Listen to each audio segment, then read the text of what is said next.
السلام علیکم، بسم اللہ الرحمن الرحیم۔ میرا نام شہاب الدین مزاری ہے۔ آج 21 مارچ 24 ہے، اور آج کے حوالے سے جو ہمارا موضوع ہے وہ یہ ہے کہ کس طرح یوکرین کو استعمال کیا گیا رشیا کے خلاف، اور اسی طرح پاکستان کو یوز کرنے کی کوشش کی جا رہی ہے افغانستان کے خلاف اور رشیا کے خلاف اور چائنا کے خلاف، اور ان دونوں ملکوں کے اندر کیا مماثلت ہے، اور یہاں پہ جو حالات اتنے برے ہو گئے ہیں اس کے پیچھے امریکہ کا کیا رول ہے۔ سب سے پہلے آتے ہیں یوکرین کے اوپر۔ 2014 میں وہاں کے جو پریزیڈنٹ وکٹر جو سلیکٹ ہو کے آئے تھے اور پریزیڈنٹ بنے تھے، اب وہ ایک ایگریمنٹ کرنے جا رہے ہیں، ٹریڈ کی ایگریمنٹ رشیا کے ساتھ، جس کے خلاف لوگوں نے پروٹیسٹ کرنا شروع کیا۔ ابھی بظاہر تو یہ لگتا ہے کہ یہ لوگوں نے پروٹیسٹ کرنا شروع کیا، لیکن اصل میں اس میں امریکہ کی انوالومنٹ ہے، یورپین یونین کی انوالومنٹ ہے، یورپین کنٹریز کی انوالومنٹ ہے، اور پھر وہاں پہ احتجاجوں کا سلسلہ جاری ہوا اور مار دھاڑ شروع ہوئی، جس کے نتیجے میں تقریباً 108 کے قریب جو پروٹیسٹر تھے وہ فوت ہو گئے، 13 کے قریب جو پولیس آفیسر تھے وہ بھی فوت ہو گئے۔ اس کے پیچھے کلیئرلی امریکہ کا ہاتھ تھا، اور وہ چاہ یہ رہے تھے کہ یہاں سے جو پریزیڈنٹ وکٹر ہیں، جو پرو رشین پریزیڈنٹ ہیں، ان کو یہاں سے ہٹایا جائے، یہاں پہ اپنا بندہ لایا جائے، اور پھر مستقبل میں جا کر رشیا کو ویک کرنے کے لیے یوکرین کے ساتھ لڑایا جائے۔ اور پھر پالیسی یہ تھی کہ چونکہ یورپین یونین، یورپی کنٹریز یہ اپنے گیس کے لیے، اپنے آئل کے لیے، بہت ساری چیزوں کے لیے رشیا پہ انہوں نے سہارا کیا ہوا تھا، ان کو یہاں سے ہٹایا جائے اور امریکہ کے سہارے پہ ڈالا جائے، یہ پیچھے مقصد تھا۔ پھر آخر کار کیا ہوا کہ 22 فروری 2014 میں 328 ممبرز جو تھے یوکرین پارلیمنٹ کے، انہوں نے ہٹایا اس کو، وکٹر کو ہٹایا، اس کے خلاف میں ووٹ دیا، اور پھر آخر کار وکٹر کو وہاں سے بھاگنا پڑا۔ اس کے بعد پریزیڈنٹ زیلنسکی کو وہ لے کے آئے، جو ہمیں پتہ ہے کہ کس طرح یوکرین کو رشیا کے خلاف وار میں لے کے گئے ہیں۔ ابھی پورے یوکرین کی تباہی مچ گئی، لیکن ان کے جو کرپٹ لیڈر ہیں ان کو اس بات سے سروکار نہیں ہے، ان کو اپنی جیبیں بھرنے کا وہ ہے۔ پورے یورپ دو پہ لگ گیا، لیکن ان کو یورپین جو کنٹریز کے ہیڈ ہیں ان کو اس بات کا خوف نہیں ہے کہ ملک ہمارے جنگوں میں نہ چلے جائے، ان کو یہ اس بات کا ہے کہ کس طرح ہماری بادشاہت قائم رہے، کس طرح امریکہ کی بادشاہت قائم رہے۔ اچھا، جیسے سینیریو کریٹ کیا گیا یوکرین کے اندر، امریکہ نے کریٹ کروایا، اسی طرح کا سینیریو امریکہ نے پاکستان میں کریٹ کروایا عمران خان کے خلاف 2022 میں، اپریل کے 2022 میں کریٹ کیا کہ عمران خان کے خلاف نو کانفیڈنس موڈ یہ لے کے ووٹ لے کے آئے، اور عمران خان کو ہٹایا گیا پاور سے۔ اور ہم دیکھتے ہیں کہ یہ تو عمران خان نے لوگوں کو بتا دیا، اور امریکہ کے جو پردہ فاش ہو گیا، اور کون کون لوگ اس کے اندر انوالو تھے ان کا پردہ فاش ہو گیا۔ نہیں تو امریکہ ہمیشہ سے ہی گورنمنٹوں کو ہٹاتا آ رہا ہے، چاہے وینیزویلا ہو گیا، دوسرے امریکن جو اس کے ساتھ بارڈر کے ساتھ دوسرے کنٹریز جو لگے ہوئے ہیں، وہاں پہ مختلف کنٹریز کا وہ ہمیشہ سے ہی تختہ پلٹتا آیا ہے۔ جیسے پاکستان میں بھٹو کو پھانسی کی سزا سنوائی گئی، اور جو ہے نا بینظیر کو قتل کروایا گیا، اس میں ظاہر سی بات امریکہ کا ایک بہت بڑا رول تھا۔ اب بات یہ ہے کہ یوکرین کے مسئلے کے اندر اور پاکستان کے مسئلے کے اندر بہت بڑی مماثلت ہے۔ مماثلت یہ ہے کہ دونوں کا چکر جا کے ملتا ہے رشیا کے ساتھ۔ جو پریزیڈنٹ وکٹر تھا 2014 میں، وہ بھی ایسا تھا کہ رشیا کے ساتھ ٹریڈ کرنے والا تھا۔ 2022 میں عمران خان بھی رشیا کے ساتھ ٹریڈ کرنے والا تھا۔ ہم دیکھتے ہیں کہ کس طرح مارچ کے مہینے میں ایک دن پہلے امریکہ کا خط ریسیو ہوتا ہے، اور اس سے اگلے دن ہی نو کانفیڈنس ووٹ آ جاتا ہے اسمبلی کے اندر، اور ودن 1 منتھ عمران خان کو ہٹا دیا جاتا ہے وہاں سے۔ یوکرین کے سلسلے میں بھی وہی ان کے اوپر الزامات تھے کہ یہ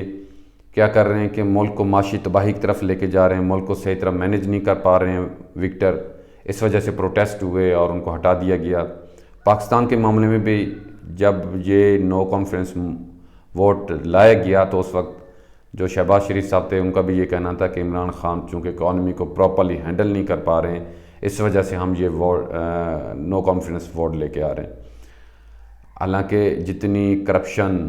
اس پورے خاندان نے کی، اور یہ تینوں خاندان نے، چاہے وہ زرداری کا خاندان ہو، چاہے نواز شریف کا خاندان ہو، کس سے یہ چھپا ہوا نہیں ہے۔ تو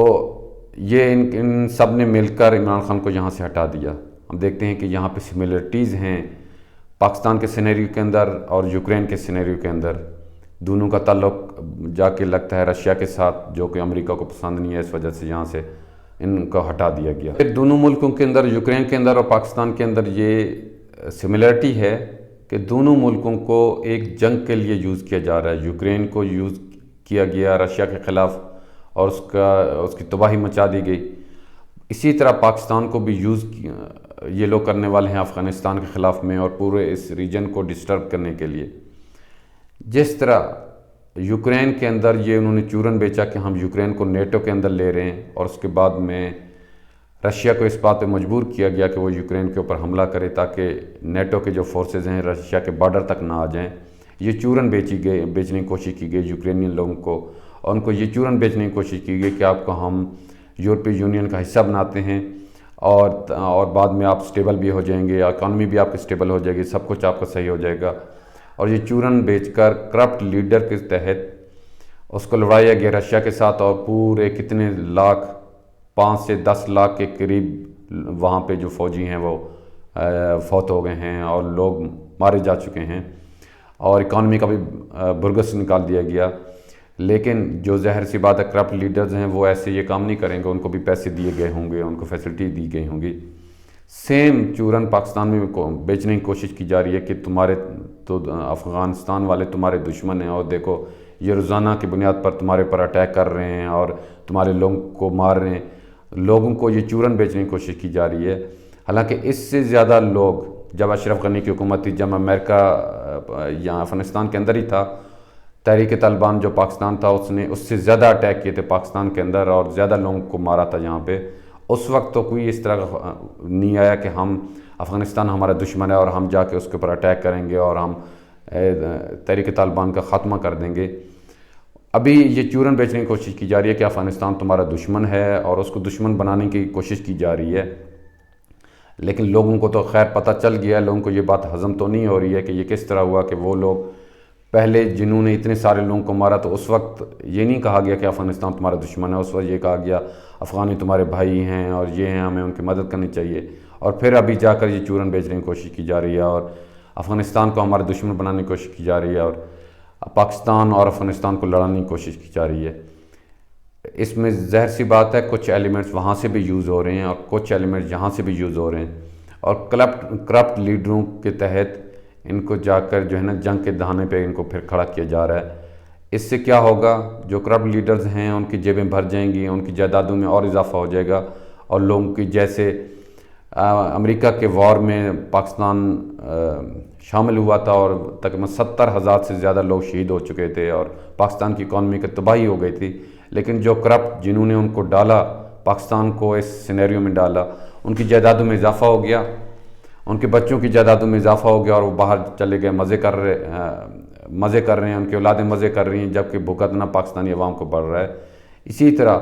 ان کرپٹ لیڈرز کو یوز کر کے پھر سے پاکستان کو ایک جنگ کے دہانے پہ لے کے جایا جا رہا ہے، اور پورے پاکستان اس سے متاثر ہوگا، پورے پاکستان میں کہ پھر سے تباہی ہونے والی ہے، اور اس سے فائدہ صرف ان لوگوں کا ہوگا جو پاکستان کو اس جنگ میں دھکیلنا چاہ رہے ہیں۔ یہ سملرٹیز ہیں یوکرین کے اندر اور پاکستان کے اندر، ہمیں اس کو سمجھنے کی ضرورت ہے۔ یہ نہیں ہے کہ وہ ایک غیر مسلم ملک ہے تو وہ اس کے اوپر یہ تباہی آ گئی، ہم مسلمان ملک ہیں تو ہمیں کچھ نہیں ہوگا، اس طرح کی بات نہیں ہے۔ جب کسی ملک کو کسی دوسرے کے اشارے پر جنگ میں دھکیلا جاتا ہے تو فائدہ صرف اسی کو ہوتا ہے جس نے جنگ میں اس کو دھکیلا ہے۔ جو لوگ چلے گئے ہیں جنگ کے اندر ان کو ہمیشہ نقصان ہی نقصان ہوگا۔ اس بات کو سمجھنے کی ہمیں ضرورت ہے۔